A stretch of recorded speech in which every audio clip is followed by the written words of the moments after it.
You guys are watching NFL Daily. I am Tom Downey. We do our live shows on Wednesday, and a mailbag is part of that. We answer your questions as they come in. Some super chats to get to, quite a few here. First up from Mark. He says, my prediction was Dallas wins, and Dak Livers will brag about how good he is, and we're playing a bad team. Measures was what we do in round 2, go Cowboys. They should beat Tampa. They are the better football team, but all the concerns that fans have had, not just this year, but for years, means there's zero faith in this Cowboys team. I think the Bucs defense is actually pretty good. Their offense is bad, and if your ground game continues to average under 2 yards per carry, like it has, and especially on first down, tell you what, that's going to make things very challenging, and it makes your quarterback have to bail you out, which he's done for a couple weeks.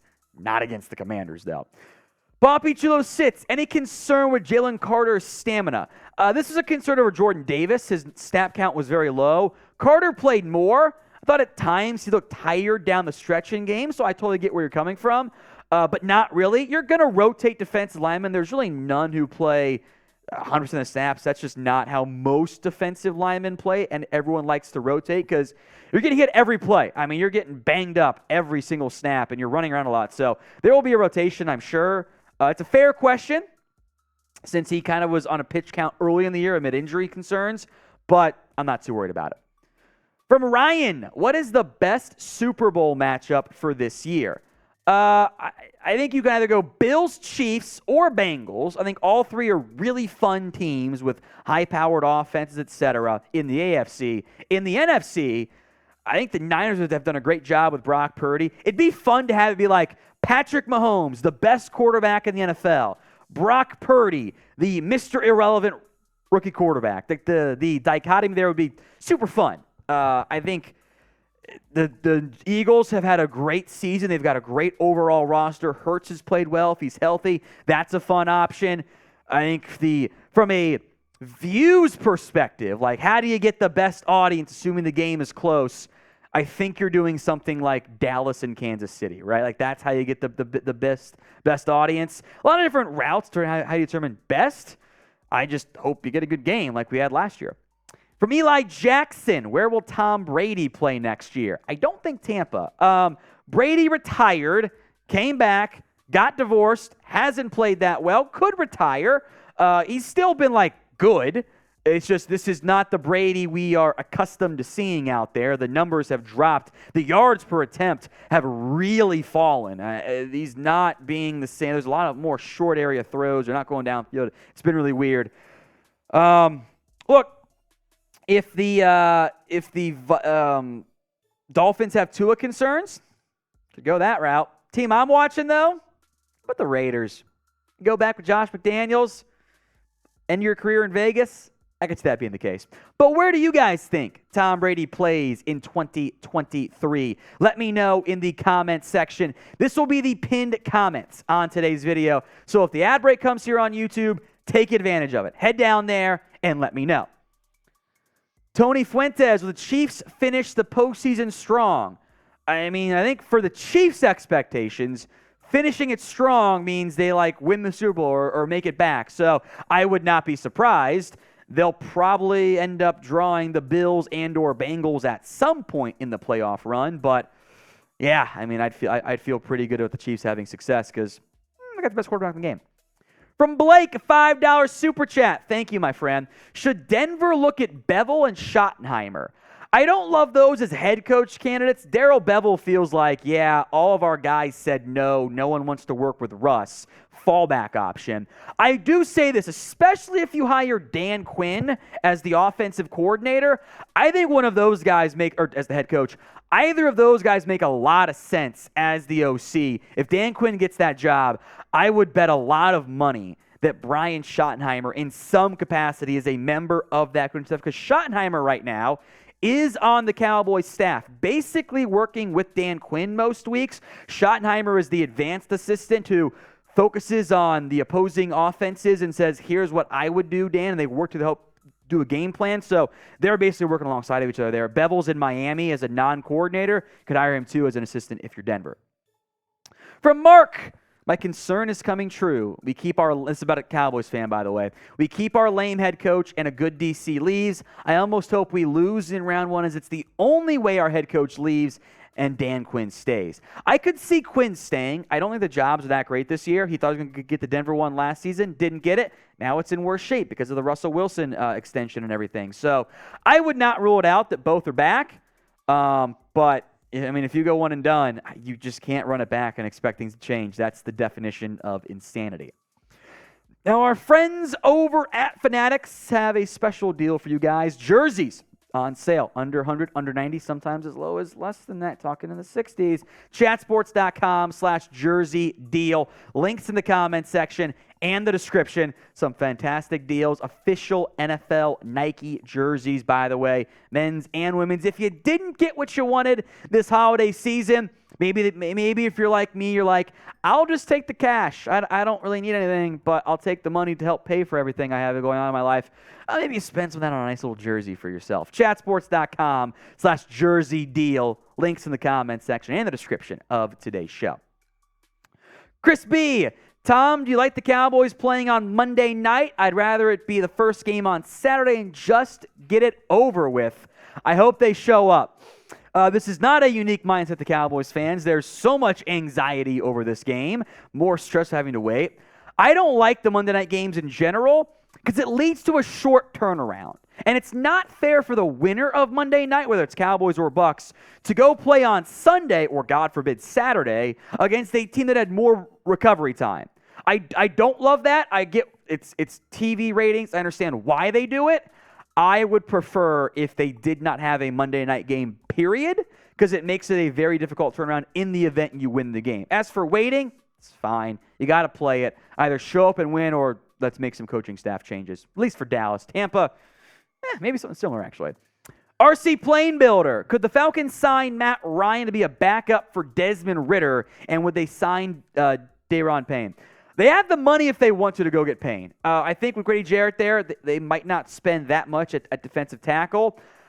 I think Matt Ryan will sign with the Falcons this offseason, a one-day contract to retire.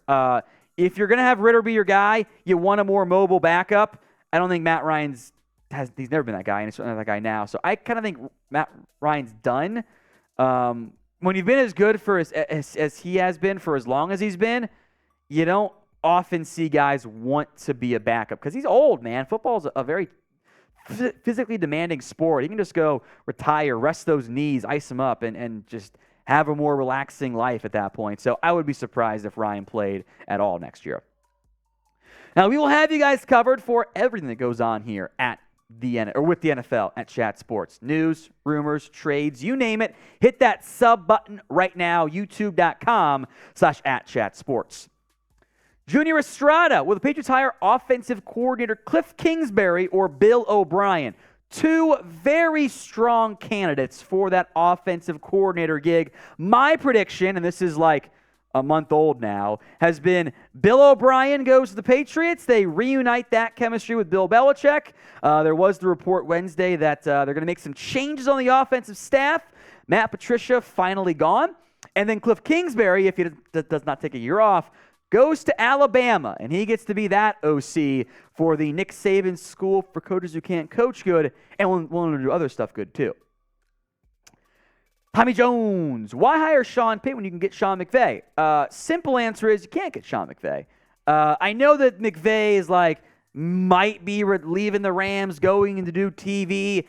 It's not that he wants to leave a bad football team that just won a Super Bowl. It's that McVay maybe doesn't want to coach anymore and would like to have a better work-life balance. He is under contract with the Rams. They're not going to trade him this year. So I think McVay's either back with the Rams or he takes a nice, comfy TV job. Maybe he has regrets passing on that Amazon money. Now, who is more likely to coach this upcoming year in terms of the Seans? P for Peyton, M for McVay. Let me know in the comment section, P or M. From Mark, off the subject, but what realistic difference maker will be there for the Cowboys in round 1? And just decide who is the better player, Smith or Linderbaum. I think Tyler Smith has exceeded some expectations. I think Linderbaum has been better this year.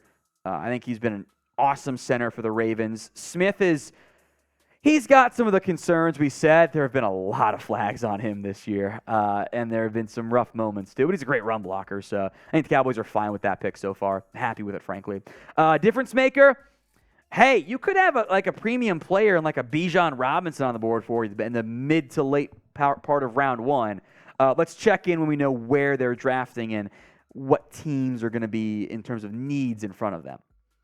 Rashard Lee, bold take. Philly losing to the Cowboys or Bucs. I will remind everybody, the NFL does reseed after round one. So if the Giants or Seahawks win, the Cowboys would not get Philly, or the Bucs would not get Philly.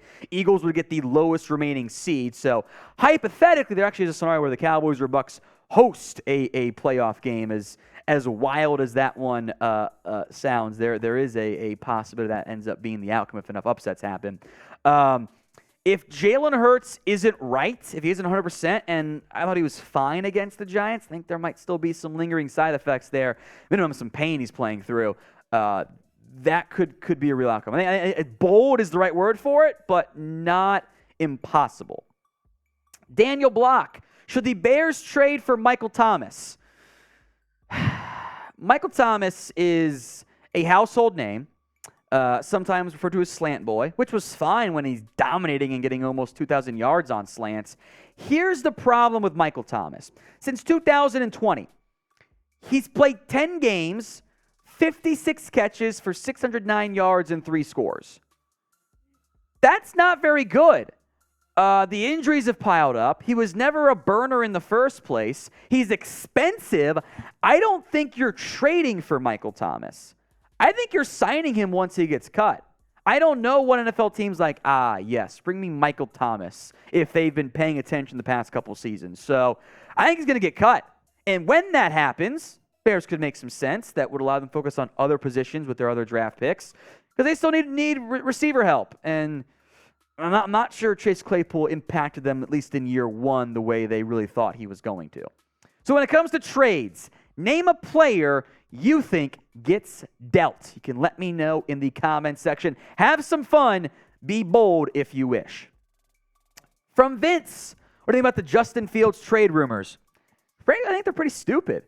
I don't really understand the arguments for trading Fields to take another quarterback prospect. Like, that Bears team needs help on both sides of the football. They're just not a well-built roster. They knew that going. That's why they have so much cap space to spend. So why would you want to use your single best asset when you saw more than enough from Fields to say, yeah, let's give him a chance, at minimum, right? I would trade the pick. Trade down, give Fields a better supporting cast, make him see if he can become a better passer because he was so dynamic on the ground.